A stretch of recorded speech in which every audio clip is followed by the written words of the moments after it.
For today's video ay magsusurvive kami sa kwarto na may 20 aircon. Nanginginig na ako, guys! Hoy, Jacket! Jacket! Jacket! Jacket! Kapag sasalita ko, umuusok na yung bibig ko. Parang nasa Korea.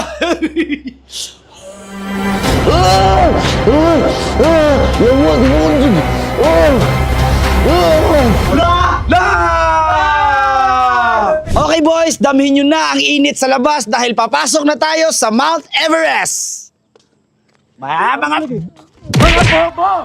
Oh! Chinek muna namin ang aming mga temperature bago kami pumasok at para na rin masiguro ang safety naming lahat. Sa challenge na ito, meron tayong 4 na level. So eto yung mangyayari. Tataas ang level every 6 hours at mas lalakas rin ang horsepower sa bawat level.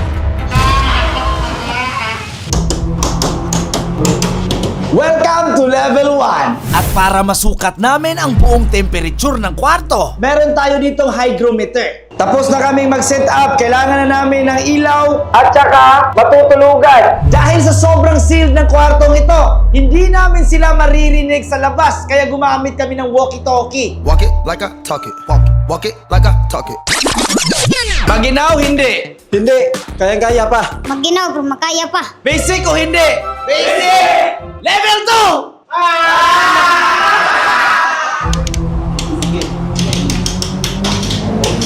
Wala pang isang oras pero nauna yung level 2.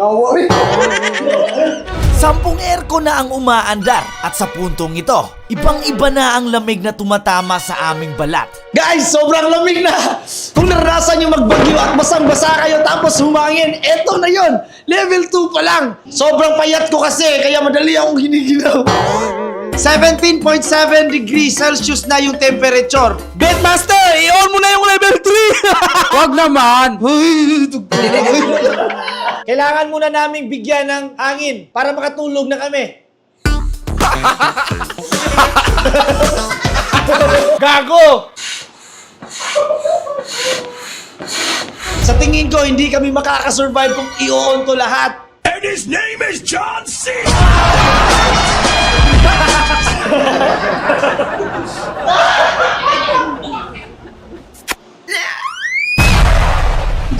Yes, love? Kung saan ka man ngayon, dyan ka lang. Putek kamay! 30 minutes pa lang guys, pero nagre-red na yung mga kamay ko. Toy, giniginaw ka ba, Toy? Giniginaw na. Gusto ko lang ipaalam na hindi na to bata.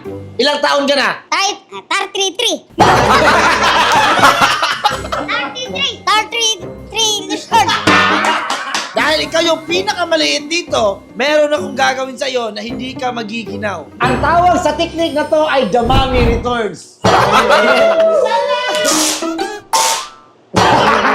Ito ang magiging proteksyon niya sa lamig. Para ka na si Rina! Ayos, guys, wait now. Gusto na namin mag-jacket! Ang ginaw na! Parang nandito na kami sa Canada. Bumaba na ng 16.7 degrees Celsius yung lamig. Nakakago, tulungin mo ko.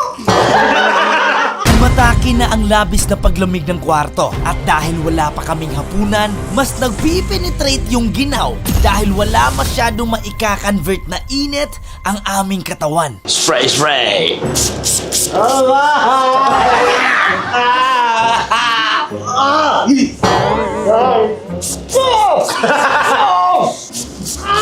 Kailangan ko ng jacket. Emergency toilet!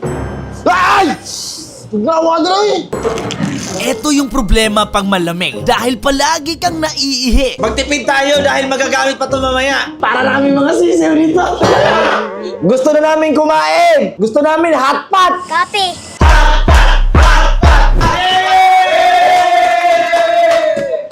Naututun ako. Yoga fire. Umamoy yung atot. Sobrang ginaw na guys. Kailangan talaga namin ng mainit na sopas. Ako, War, ginaw na ako. Ikaw, wala. Level 3! Tangina nyo, sinusubukan nyo ako ah! Sabi nila, nawawala raw yung ginaw dahil may niluluto kami. Eto, 1 horsepower na to, 5. Wala na kayong takas, mga gago! ah! Ah! Ah! Gago ka, Warren! Hinahamon mo ako!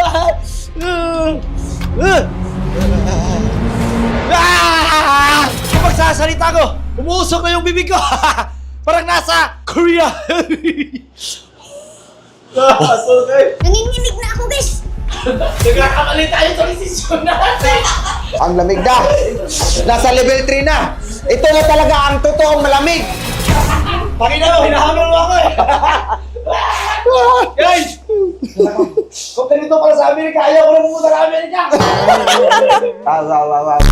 Please, jacket, guys. Hindi na ko kaya. Tugnaw na kayo. Hoy, Jacket! Jacket! Jacket pa, jacket! Jacket! At dito na nagsisimula ang lahat ng problema. Maliban sa umuusok na ang aming bibig, nagsimula ng mga gat ang ginaw na tumatama sa amin. Hindi na kaya! Kailangan na ng jacket! Guys, gusto daw nila ng jacket. Oh, jacket! Gusto mo jacket! Butoy na! Ako ang ilitong! Hala! Pajama lang! Pajama! Medyas!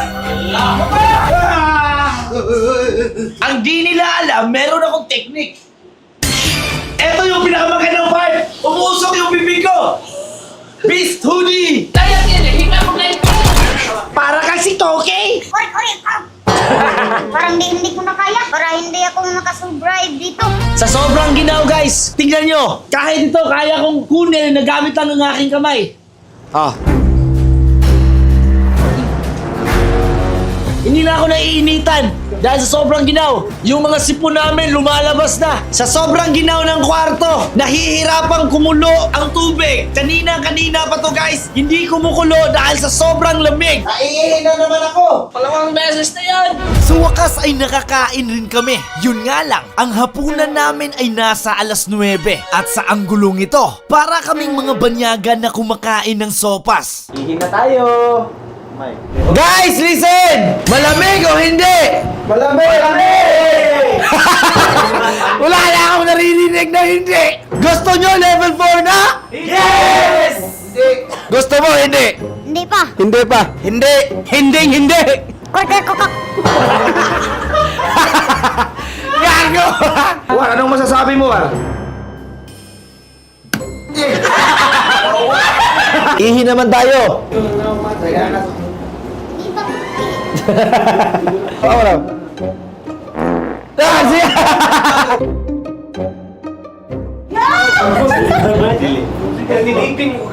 Mabango yung utot ko kaya hindi umaapoy.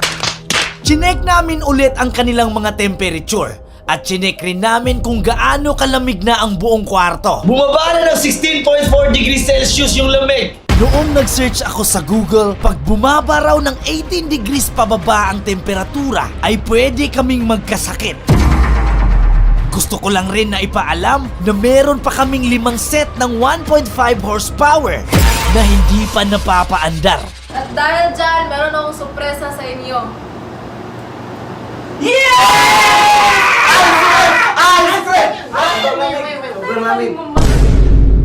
Ang di nila alam ay sinet ko ito at hindi lang ice cream. Kumain rin kami ng literal na ice cubes. So ngayon meron tayo dito guys. At bawat isa sa atin ay dapat kakain. Sa'yo na to, ma. Na, sa'yo na to, Jo. Ito sa akin. Anong wish mo ngayong 7 million followers ka na? Kung pagdating lang sa vlogging, gusto kong maging most followed Filipino content creator. Alam kong maraming nangangarap, pero ako rin, isa rin sa nangangarap. Pagkatapos ng kaunting selebrasyon, pinaandar na namin ang level 4 at dito nagsisimula ang aming mga kalbaryo.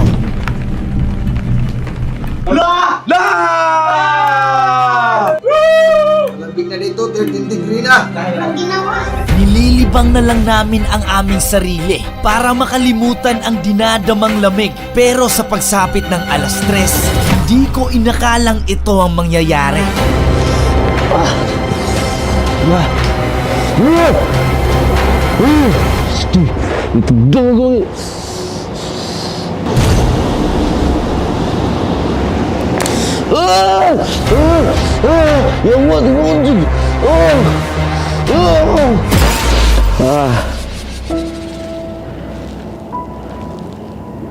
Gugustuhin ko man, pero di na kinaya ng aking katawan, kaya lumabas ako. Sa totoo lang nadidisappoint ako dahil ako ang punot dulo ng challenge na to, pero ako yung unang sumuko. Hindi sa lahat ng laban ay panalo tayo. May mga pagkakataon na kailangan rin tayong sumuko. Hindi ko rin kayang pumiki ng mga video, kaya mas gusto ko pang lumabas na lang kesa mandaya. Grabe, ganito ka ginaw guys.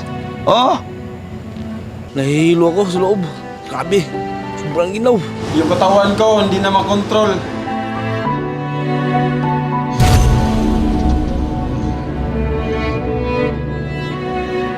Malayo pang 6 PM, pero hindi na kaya. Sobrang lamig na. Beatmaster, kahit anong hamon mo, basic lang sa amin. Dahil may araw na, ibahin natin ang sitwasyon. Wala nang aircon. Nagpakita na naman ang araw. At good luck sa inyo, mga tanga. Grabe, sobrang init. Buong katawan ko ay puno na ng pawis. So ngayon guys, mag-quit na lang kaming dalawa kasi sobrang init na talaga dito sa loob. Hindi na talaga kaya. Grabing pawis. Hindi ko na kaya, sobrang init na sa loob.